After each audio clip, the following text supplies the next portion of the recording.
Welcome. I'm Lynn Schott. Thank you for joining us today as we discuss the most pressing concern of every American, healthcare. You're absolutely right, Lynn. Hi, I'm Tim Whitaker.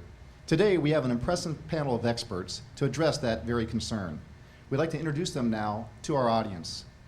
Our first is Dr. Thomas W. Lagrelius, Family Practice and Geriatric Medicine. Dr. Lagrelius? Thank you. I see that quite a few of the audience members here for this discussion are seniors.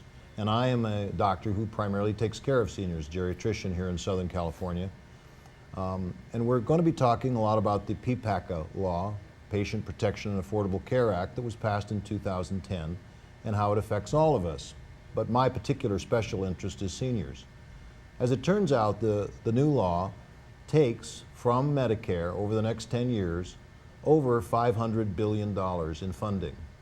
This money is distributed elsewhere in an attempt to take care of other people who don't have insurance. That was the intention, although it's not going to work very well, in my opinion.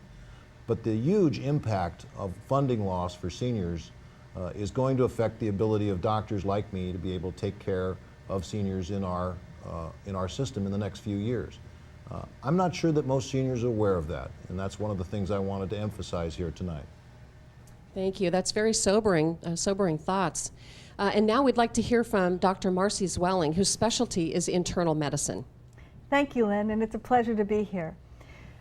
You know, I always introduce myself as my patient's doctor because that's who I am. And the patient-doctor relationship is probably the most important thing in healthcare. The opportunity for me to share in my patients' lives and to help them strategize their health and well-being is what I do every day. I tell my patients I sell them a better day, an opportunity to make the most productive life they possibly can.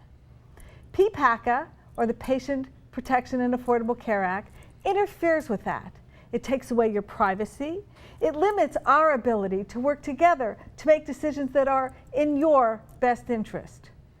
You've probably heard of this thing called the IPAP, the Independent Payment Advisory Board. This is a board of 15 appointed people, appointed by the administration to decide what Medicare is going to pay for. Well, one day you could walk into your doctor's office and they might suggest that you need a procedure, but that procedure is not paid for. And therefore, you may not be able to even buy it in the Medicare system. Can you imagine having to go to Canada to get a procedure when we're so used to everybody coming here?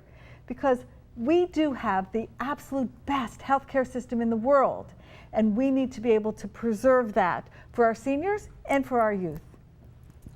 Thank you, doctor. That's troubling, that information just passed on. Let's go to our next doctor on the panel, and that's Dr. Edward Geer, and he's a medical device and biotechnology veteran. Doctor? Thanks for inviting me today. It's great to be here. I practiced for a number of years, but I left clinical practice to go work in industry, that is in the biotechnology and the medical device field. And I am really afraid of what's going to happen to that industry.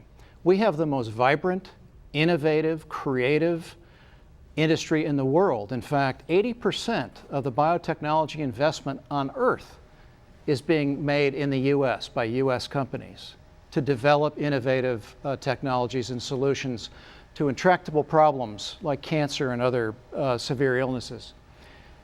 And what this law does, it will be pulling money off the top, out of those systems to pay for, both in the biotech industry and the medical device industry, special fees and assessments are being placed on those industries that are not only being pulled off of revenues, but then aren't even tax deductible to those businesses. In other words, most of our innovation is happening at the local level in smaller companies that have a very good idea, that are taking in money from investors and hoping to be able to commercialize that someday.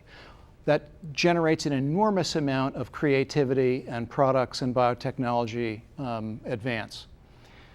Those companies now will be subject, even if they're not making any money, which most of them don't for 10 or 15 years, they'll have to pay the government a surcharge just for the privilege of being in that industry, even if they're not making any money. And I think this will be a disaster for innovation, disaster for creativity, and certainly will remove us from our premier position as the world's innovator in biotech and medical devices.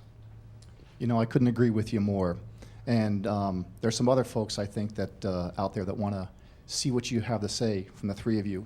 We have a series of questions from our audience, both in studio and on the street. And we're going to take our first question. We have a reporter out on the street, and he is talking to the men and women on the street. So we're going to refer you to our monitor right now. And let's take that first question. I have a question, and that is, how will the U.S. Preventative Services Task Force decisions or recommendations they make affect what the doctors will use for testing? In other words, I understand they made recommendations on mammograms and not to have mammograms to age 50. Will that affect how often I can get a mammogram? What an excellent question. The Preventive Care Task Force is a group of people that are actually quite self-appointed. You're actually able to nominate yourself to a committee of would-be experts, but they're probably not the kind of experts that you anticipate making some of these decisions. For instance, there weren't an expert of urologists deciding about PSAs, nor were there just a team of experts in mammograms deciding about who gets a mammogram. But the more important issue is the question that they're answering. If we're looking to save a population of people, the cost of a mammogram, in fact, was estimated to be $250,000 per year of life saved when we increased the number of mammograms from every other year to every year in women between the ages of 40 and 50. However, the cost to me or to you, if you went down to your local imaging center, would be $75. So the questions are different. Are we saving a population or are we saving a person? Is there not value in a patient coming to my office and saying, Dr. Zwelling, I'm really concerned about my breast. I know I had a mammogram 6 months ago. I know that it's not recommended that I have another, but something feels a little funny. Am I going to say, no, Mrs. Smith, you don't deserve a mammogram? She should be able to go down and pay for that mammogram herself, sleep well at night knowing that her breast is fine. The value of screening tests is not just in saving lives and preventing cancer, it's in reassurance. And that is an incredibly valuable service to every patient. Thank you very much. It sounds like it's a matter of trust between patient and doctor. It is between the patient and the doctor. Individualized health care, personalized health care versus population-based health care. A patient is sitting in my exam room, not the entire population of the United States. Very good. Yes, sir. You know, the next big question might soon be, who should we do MRI studies on breasts for breast cancer detection? That's an even more expensive test and an even better test for detecting early disease, and it doesn't carry any radiation. I am quite certain that panels looking at cost through the federal government are going to take a very dim view on spending money on breast mammograms on patients for cancer screening. But in fact, you could get a mammogram for cash at a mammography center for around $300. And there are an awful lot of patients who would be very happy to do that. I don't think those decisions should be made by the government at all. And I would agree. And how many people would you say know that they can do that for that price? It's not a well-known fact, is it? No, no. Most people believe that MRI studies cost thousands of dollars. In fact, they cost hundreds of dollars when they're paid for directly by patients through centers that do them. And as I said, a mammogram is $75. Would you even pay extra if the mammographer said, I'll give you that answer right away? I say yes. So when we are selling our products to our patients, they have absolute and immediate value. The government should not be investing in my life or paying for my health care. You know, Tim, there's a model for this too. It's in England, and it's an advisory board called NICE. That's the acronym. It's a very misleading acronym in that NICE is anything but in terms of innovations in healthcare technologies and drugs that are being introduced into the British system. When you have a a country being the purchaser of goods and services that it has to provide for its population, then they're going to make decisions based on price for everybody.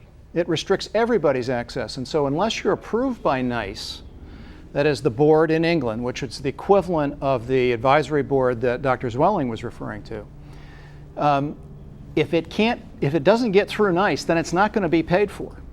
And that's exactly what will happen here under the Affordable Care Act. That's a very good point, and that sounds like that gets back to your point, Dr. Zwelling, about the difference between population health care versus personalized health care. Now we're going to take it back inside to the studio audience. They have some questions for the three doctors as well. Our first question is right over here. I'd like to know how the upcoming changes in health care will affect seniors. The new PPACA law passed in 2010 does provide 2 or 3 things that are beneficial for seniors. It adds a provision that allows annual checkups for seniors, which were not covered by Medicare before, but that doesn't cover very much. There's not much provided for that. It's very limited coverage. It also provides for some money for closing the donut hole in the Medicare Part D program, you may recall. But for every dollar in benefits that the new law provides for seniors, it provides about $10 in loss of benefits for seniors. As I've mentioned earlier, there's about $500 billion in cuts to Medicare, $523 billion precisely in cuts to Medicare over the next 10 years as a result of this new act. And that's going to result in a tremendous amount of difficulty for patients getting access to doctors. The way they're going to cut Medicare coverage primarily is to cut the payment rates to physicians, hospitals, and other providers of health care. And already we have thousands of doctors who have opted out of Medicare and are no longer willing to take Medicare patients at all because they can't afford to. It is estimated that by the time all of these PPACA cuts occur, we may be at a point where the revenue rates for physicians and hospitals and other providers of health care will be down lower than the revenue rates for Medicaid or Medi-Cal in California, the plan for the federal health insurance plan for indigent patients in this country. And this is going to make a tremendous amount of access limitation for seniors in our society. You know, that's astounding to learn that Medicare has gotten so bad that thousands of doctors are actually opting out of it. Indeed. In fact, one of my friends who is a doctor in Colorado can't find a doctor to take care of him. And I mean, imagine he moved there is no doctor in the community. And I'd like to add to all of the superb comments that Dr. Legrelius mentioned. You know, our Medicare system is the most socialized system in the world. It's kind of like that Roach Motel. You can get in, but you can't get out. Patients are subject to Medicare. They have no choice. You have no choice. And today, while Medicare provides for a variety of services, tomorrow when the number of those services is diminished and you have no choice and you can't even buy those services outside of Medicare, what are you to do? Again, I said, do you go to another country to get those services? Imagine that thought. People come here for care. And as a matter of fact, people who come here who are not in Medicare can buy more services for less money than our Medicare patients can do now, let alone when they take $500 billion out of the system. Dr. Geer, do you have anything to add to that, sir? Yes, this illustrates the difference between coverage and care. Coverage does not mean you have access to care. As Dr. Zwelling just pointed out, there are thousands of physicians fleeing the Medicare system. The shortfall of physicians in the next 10 years is estimated to be somewhere around 150,000 physicians.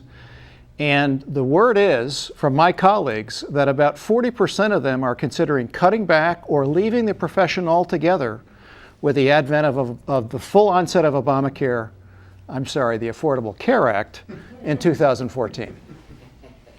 That's incredible. So folks that otherwise would consider an important career in the medical field are now opting out because of the over-restrictions that appear to be on the horizon? Primary care is the hardest hit field in medicine right now. We have perhaps 1 million doctors, or nearly 1 million doctors in this country, and we have probably 250,000 that do primary care. We need about 400,000 that do primary care. We are losing more primary care doctors every day than we are creating. And students don't want to go into primary care anymore. And it is the most critical field of medicine for taking care of seniors and everyone else in our society. Unless we can find a way, and the new law does not provide for it in any way, unless we could find a way to stimulate young doctors to enter primary care and stimulate senior doctors to stay in primary care and not leave practice entirely, the entire healthcare system will collapse. Thank you, doctors. We're going to go ahead and take this back onto the street. We have a question from another citizen out on the street. To the monitor, please. Short and simple, but why does Congressman Ryan's premium support plan scare seniors? It scares them because I think they don't understand. In fact, premium support is really defined contribution. In a word, it answers the question, who owns my life? Me or the government? What Congressman Ryan's plan allows for is for everyone to own their own life. You may have a contribution from the government if you don't have enough money for yourself, if you're indigent. You can have an employer put in those funds. You can put in your own funds. They can be donated from someone. And then you can use those funds to choose those things that are most important for you. What in healthcare has value for me, the patient? What do I want to buy? Not what does the government want to pay for. Moreover, physicians also have a choice, because now doctors get to help patients with what they need, not what the government pays for. You know, insurance, again, is not assurance of anything. And in fact, I would say that the most important part in terms of distinguishing between PPACA and premium support is that basic question. And I would ask America to ask themselves, who owns me? Me or the government? I think that answer is very simple. And that's what premium support allows. It allows the patient and the doctor to own that situation. The patient has choice, the doctor has choice, it's a market, and it will absolutely lower costs, improve choices, and I think create tremendous value in the healthcare system. Personalized healthcare. Personalized healthcare. Very good. Thank you very much. We're going to go ahead and bring it back inside again, and we have another question from inside our studio audience. I'd like to know if I'm going to be able to keep my doctor. Well, as we mentioned before, healthcare coverage, that is insurance coverage, does not mean the same thing as care. And as we also mentioned previously, there's going to be an enormous shortfall. There already is a shortfall of primary care physicians, and the absolute number of that will be in the neighborhood of 150,000 doctors. So the question is not can you even get coverage or care, but will you be able to find a doctor? And I think that's very much at risk if this health plan goes forward as proposed. Indeed, as Tom said, and as I was telling you before, doctors don't want to play at the system. We don't want to work for the government. We're professionals. And what happens in our office is between four walls and a closed door. It does not belong to the government. And when doctors finally recognize, and as they're recognizing more and more every day with PPACA, as it's actually been rolled out, you know, it is happening as we speak and will continue to happen. Regardless of what the Supreme Court says, we have a lot of things that are out there anyway.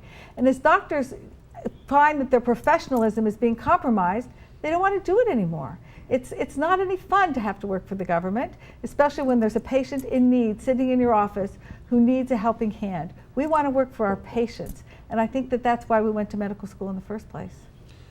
You know, primary care doctors, which is the biggest problem we have supplying primary care doctors to our population, primary care doctors are spending most of their time churning a crank, filling out paperwork, trying to get reimbursement from a third party that reimburses them at half or less what they used to reimburse doctors, and therefore these doctors have to see far more patients than they used to. When I was a young man, a kid, my own physician probably had less than 1,000 patients. Now most physicians probably have 2,000 or 3,000 patients. When I was a young man, my doctor made house calls. I actually do make house calls, but I have a kind of unique practice. Most doctors can't afford to do that anymore. Most primary care doctors no longer even go to the hospital anymore when their patients are seriously ill. They are taken care of by stranger hospitalists in the hospital now because the insurance companies require it. You want your own physician to be able to come and see you when you're seriously ill in the hospital. This entire system of health insurance that we have developed over the last few decades has tied the hands of doctors and prevented us from being able to provide the care that you deserve. You know, and let me ask you something on that point, because you are a geriatric medicine specialist, and I have to imagine that the patients that you see are expressing concerns more and more to just what we're talking about right now. My patients are very concerned, often terrified of what's going to happen in the near future with health care and what they're going to be able to afford and what they're not going to be able to afford. It's a real serious fear they have. More and more patients are seeking doctors who work outside the system, who work outside the insurance system if they can afford to do so. And in fact, it turns out that when you seek a physician outside the insurance system, that's the only physician that can provide the kind of care your mother or grandmother used to have and do the kinds of things that we all should be doing. Dr. Gear, you had something you wanted to add, sir? In a few years, the question won't be, will I be able to see my doctor? The question will be, will I be able to see a doctor? That's the difference. Any doctor. And you probably know that there has been a tremendous push for ancillary services, nurse practitioners and the like. And I have nothing against nurses. Nurses help me every day because I do see my patients in the hospital, in my office. But a nurse is a nurse, and I am a physician. And we have different professional protocols. We do things differently. And a nurse is not a doctor, cannot replace a doctor, should not replace a doctor. And every patient in this country, I believe, is entitled to go to a doctor of their choice and pay for what they want to receive. That is, for many patients, that's just not something that they can do now. And certainly as we move forward with the Affordable Care Act, it will become less and less and less of an opportunity. I think that the health of the entire nation is compromised when that happens. Because your better day is when you feel in control of your life, when you have your questions answered, when you get that screening test because you're concerned, when you know that your husband at home is safe, he's got the right medicines, and when you know that tomorrow you'll be able to afford your doctor, you'll be able to afford your care. You know, financial health is an important part of our mental health and our overall health.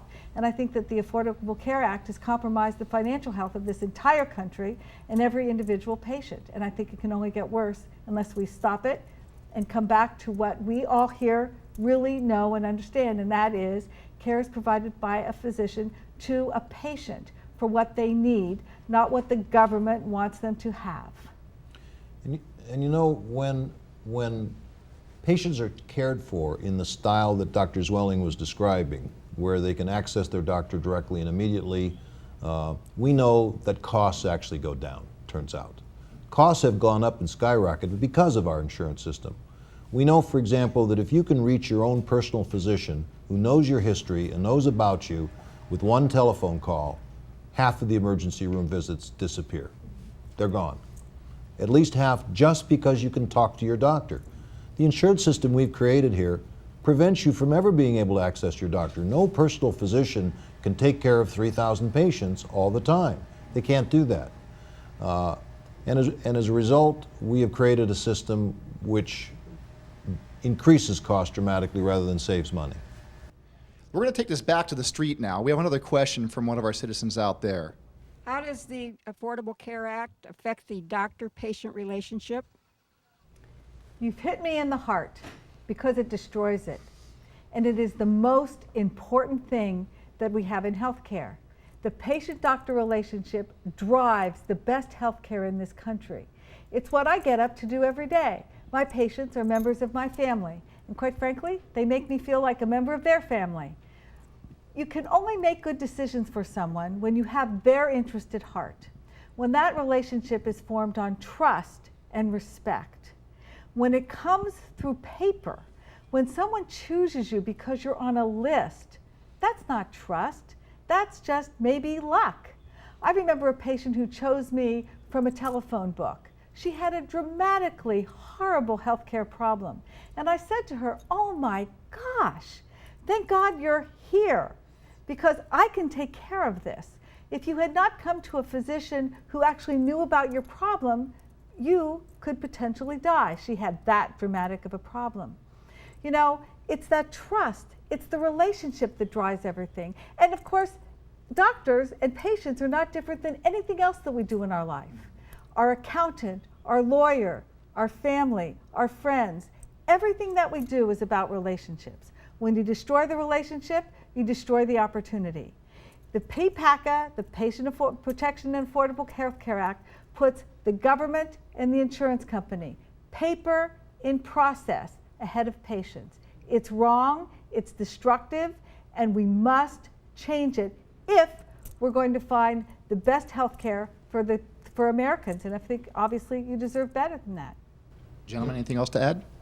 No, she said it beautifully. Very good. Sir? Every other industry, every other profession, the quality of those professionals is stratified by the market. It's stratified by the market. When you're looking for an accountant, when you're looking for a lawyer, you're looking for any professional or any service that you can possibly imagine, they're stratified by the market. The market decides who is best and who you want to go to and what the prices are. This system puts that entire concept on its ear and destroys the market, makes it impossible for us to make decisions based on who's good, who's right for you, who fits your life, and puts you into cubbyholes. This is not the way America's healthcare system should work. It's the way the Soviet Union's healthcare system worked. Very good. Thank you very much. We have time for one final question. We're going to bring that back into the studio audience. And here's our last question. What about my privacy? Will the government know what medicines I'm taking? The government knows everything. Privacy is compromised, and actually it was compromised before the Patient Protection and Affordable Care Act. It was compromised in the stimulus package when we began to invest in what we called the electronic health care record, in this concept called meaningful use, where doctors are actually demanded to put your information into a computer that goes to the government. If we don't do that, we're penalized. I don't do that. I could care less if I'm penalized. I think that your privacy, our relationship, must remain, again, between four walls and a closed door. And PPACA destroys that privacy, but again, it is also destroyed by the stimulus package that came prior to PPACA, where in order for a doctor to get paid, if they play with the government, they have to send your most private and intimate information to the government. Abominable, horrible. Again, Soviet Union, 1984. Not what we believe in here in this country, where privacy reigns queen or king. One of the things to keep in mind is there's not a day or a week that goes by where there isn't some large computer database somewhere that's compromised, credit card numbers and social security numbers get released to the public. Imagine the government in charge of the most sensitive information about your personal life in a massive database, and ask the question, do you think they'll protect your confidentiality? You know, that is troubling to me. It's got to be troubling to our audience as well. And I just found out I have time for one additional question. We're going to get that to the panel right now. Sir? Hi, I have a friend who has cancer, and he needs a bone marrow transplant right away. Now, is the government gonna pay for it, or at least help him with the cost? That's an excellent question, but I think I'd like to reframe it a little bit. The question is, obviously, does he need a bone marrow transplant? Is that the best treatment for him? And what I would say is that the treatment that your friend should get is the treatment that his physician and he feel will result in the greatest success.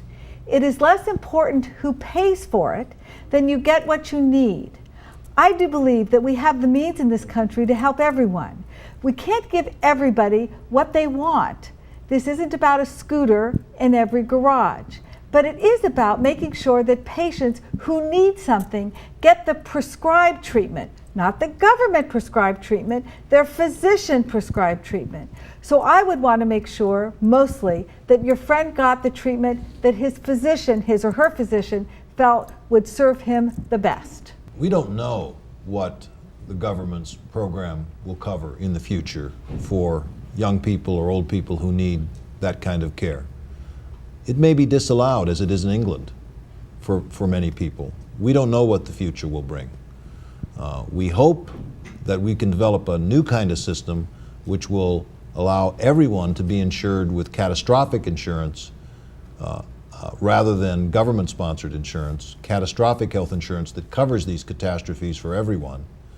And they can manage their low-level medical care more directly with their own personal physician, so that these things can be, that real insurable events like your friend have, we all know from the beginning they're going to be covered by catastrophic insurance, but that the uninsurable events, the events like taking care of your basic medical care and primary care when you're young and healthy, or even old and not so healthy, those are things you deal with directly with your own physician outside the insurance system.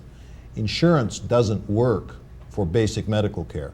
It does work for the catastrophes like your friend has, and all of us should have catastrophic insurance to cover those things. And we hope to be able to develop those in the future. Well, this has been very informative information, and we want to express our heartfelt thanks to our doctors, Dr. Legrilius, Dr. Zwelling, and Dr. Geer, for joining with our audience today to really help us to understand the disastrous effects of a government-controlled healthcare system.